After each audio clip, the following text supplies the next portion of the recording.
नमस्कार, मैं हूं प्रियंका संभव। पर्सनल फाइनेंस की खबरों के साथ हाजिर है मनी टाइम। संसद में आज 2021-22 का इकोनॉमिक सर्वे पेश हुआ और सबसे पहले इससे जुड़ी खबरें आपके सामने रखते हैं। और सबसे बड़ी चिंता मेरी और आपकी, हम सब की, वो है महंगाई। लेकिन क्या आप जानते हैं कि इस बीते साल आपने सबसे ज्यादा महंगाई का सामना कहां किया है? राशन और सब्जियों के मुकाबले आपने ज्यादा महंगा कपड़ा और जूता खरीदा है। महंगाई को बढ़ाने का काम मिसलेनियस कैटेगरी ने किया। नाम मिसलेनियस यानी कई तरह के खर्चे। उन कई तरह के खर्चों का महंगाई की बढ़त में 35% हिस्सा था। इन खर्चों में शामिल है कपड़े, फुटवेयर, स्वास्थ्य, ट्रांसपोर्ट और आपका फोन और इंटरनेट का बिल भी।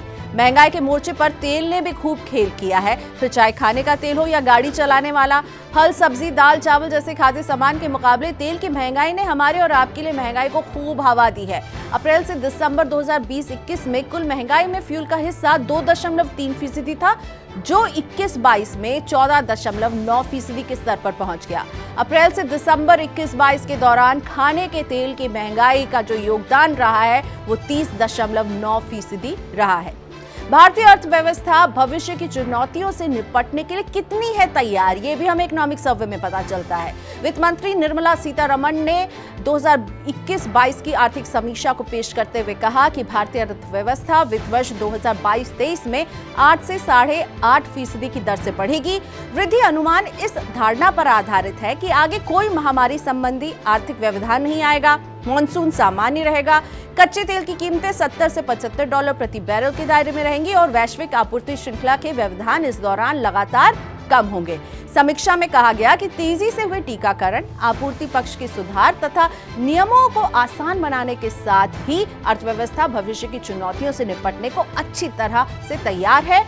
आर्थिक समीक्षा में उम्मीद जाहिर की गई है कि अर्थव्यवस्था चालू वित्त वर्ष के दौरान 9.2% की दर से बढ़ेगी। और तीसरी खबर जीडीपी के अनुमान पर। कोविड-19 के प्रकोप और महामारी को रोकने के लिए लागू किए गए देशव्यापी लॉकडाउन के कारण भारतीय अर्थव्यवस्था में वित्त वर्ष 2020-21 में 6.6% की गिरावट आएगी। इससे पहले मई 2021 में जारी शुरुआती अनुमानों में कहा गया था कि 2020-21 के दौरान जीडीपी में 7.3% की गिरावट आई है। सरकार ने सोमवार को संशोधित आंकड़े जारी किए हैं। डेटा के मुताबिक 2020-21 में देश की कुल जीडीपी 135 लाख करोड़ रुपए थी। राष्ट्रीय सांख्यिकी कार्यालय यानी कि एनएसओ ने कहा है कि वर्ष 2020-21 और 19-20 के लिए वास्तविक जीडीपी क्रमशः 135 लाख करोड़ रुपए और 145 लाख करोड़ रुपए रहेगी, जो 2020-21 के दौरान 6.6% की गिरावट को दर्शाता है, जबकि 2019-20 में ये 3.7% बढ़ी थी। 8 बुनियादी उद्योगों का उत्पादन बढ़ा है। 8 बुनियादी उद्योग के उत्पादन में दिसंबर 2021 में 3.8% की वृद्धि हुई है। इससे पिछले साल के समान महीने में बुनियादी उद्योगों का उत्पादन 0.4% घटा था। आधिकारिक आंकड़ों के अनुसार कच्चे तेल और इस्पात को छोड़कर अन्य सभी क्षेत्रों के उत्पादन में बढ़ोतरी हुई है। नवंबर 2021 में बुनियादी उद्योग का उत्पादन 3.4% बढ़ा था। चालू वित्त वर्ष के पहले 9 माह अप्रैल से दिसंबर में 8 बुनियादी उद्योगों का उत्पादन 12.6% बढ़ा है। पिछले वित्त वर्ष की समान अवधि में बुनियादी उद्योगों का उत्पादन 9.8% घटा था। 8 बुनियादी उद्योगों में कोयला, कच्चा तेल, प्राकृतिक गैस, रिफाइनरी उत्पाद, उर्वरक, इस्पात, सीमेंट और बिजली शामिल है। एयर इंडिया के बाद अब एक और सरकारी कंपनी खरीदने जा रही है, टाटा ग्रुप।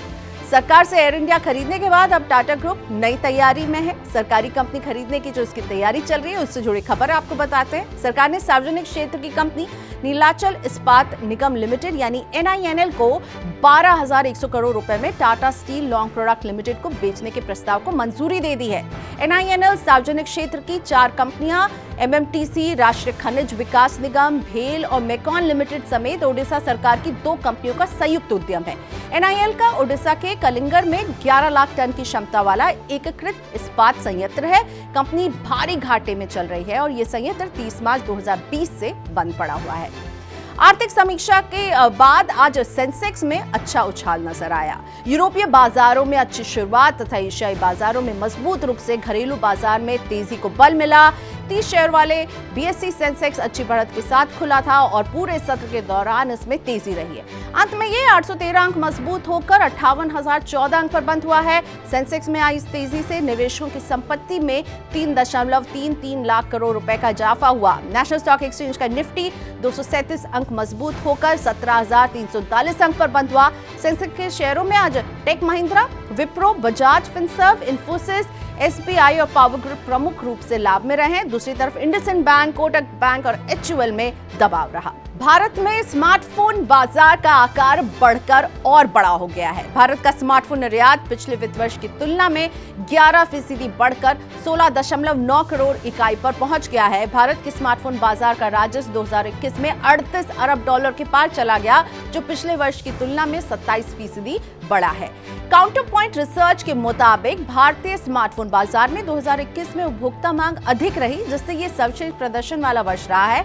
निर्यात में सर्वाधिक 24% हिस्सेदारी Xiaomi की रही है। इस साल एप्पल सबसे तेजी से वृद्धि करने वाले ब्रांड में शामिल रहा है और पिछले वर्ष के मुकाबले उसने 108% की वृद्धि दर्ज की है।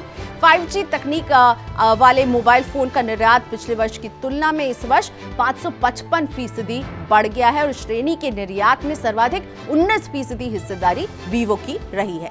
सेबी ने केवाईसी के नए नियमों को अधिसूचित किया है।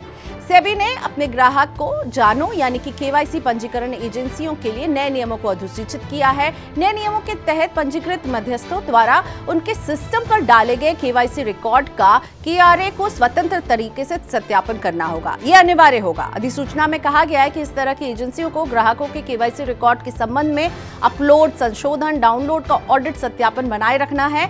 इसके अलावा पंजीकृत मध्यस्थ को केआरए के साथ अपने सिस्टम को एकीकृत करना होगा ताकि केवाईसी दस्तावेजों को निर्बाध रूप से स्थानांतरित किया जा सके। 75 कंपनियों ने आईपीओ से जुटाए 89,000 करोड़ रुपए। प्राथमिक बाजार में अप्रैल-नवंबर 2021 के दौरान 75 कंपनियों ने आरंभिक सार्वजनिक निर्गम यानी कि आईपीओ के जरिए 89,066 करोड़ रुपए जुटाए हैं। 2021-22 की आर्थिक समीक्षा के अनुसार ये संख्या पिछले एक दशक के दौरान आईपीओ से किसी भी वर्ष में जुटाई गई कुल रकम से बहुत अधिक है। इसके पहले अप्रैल-नवंबर 2020 के दौरान 29 कंपनियों ने आईपीओ के जरिए 14,733 करोड़ रुपए जुटाए थे। इस तरह इसमें 504% की शानदार वृद्धि दिख रही है। अगली खबर, सरकारी कंपनियों की भूमि और गैर प्रमुख परिसंपत्तियों को बेचेगी सरकार। सरकार ने सार्वजनिक क्षेत्र की कंपनियों की भूमि और अन्य गैर प्रमुख परिसंपत्तियों के मौद्रीकरण को त्वरित गति देने के लिए राष्ट्रीय भूमि मौद्रीकरण निगम एनएलएमसी का गठन किया है। एनएलएमसी के पास केंद्रीय सार्वजनिक उपक्रमों की 3,400 एकड़ जमीन एवं अन्य परिसंपत्तियों के मौद्रीकरण के प्रस्ताव भेजे जा चुके हैं। MTNL, BSNL, BPCL, BNR, BEML, HMT limited और इंस्ट्रूमेशन लिमिटेड जैसी सार्वजनिक इकाइयों ने भूमि मौद्रीकरण निगम के पास अपनी संपत्तियों के ब्यौरे भेजे हैं। परिसंपत्ति मौद्रीकरण अभियान के तहत वर्ष 2021-22 से लेकर 2024-25 के दौरान केंद्र सरकार की प्रमुख परिसंपत्तियों की बिक्री से 6 लाख करोड़ रुपए जुटाए जाने की संभावना है। पिछले साल देश में बनी 13,000 किलोमीटर से ज्यादा लंबी सड़कें। आर्थिक समीक्षा 2021-22 में बताया गया कि वित्त वर्ष 2013-14 से राष्ट्रीय राजमार्गों के निर्माण में लगातार बढ़ोतरी हुई है। 2020-21 में 13,327 किलोमीटर सड़क का निर्माण हुआ, जबकि 2019-20 में ये आंकड़ा 10,237 किलोमीटर रहा, जो कि 30.2% की वृद्धि दर्शाता है। बुनियादी ढांचा किसी भी अर्थव्यवस्था के लिए रीढ़ की हड्डी है और वित्त वर्ष 2021-22 में सितंबर तक 3,824 किलोमीटर लंबी सड़कों का निर्माण किया जा चुका है। अब देते हैं आपको स्टार्टअप दुनिया की हलचल। भारती एयरटेल ने बंगलुरु की स्टार्टअप लावेल नेटवर्क में 25% इक्विटी हिस्सेदारी खरीदने की घोषणा की है। इस समझौते को अभी नियामकों की मंजूरी दी जानी बाकी है। दूरसंचार कंपनी ने हालांकि समझौते के बारे में कोई अधिक जानकारी अभी नहीं दी है।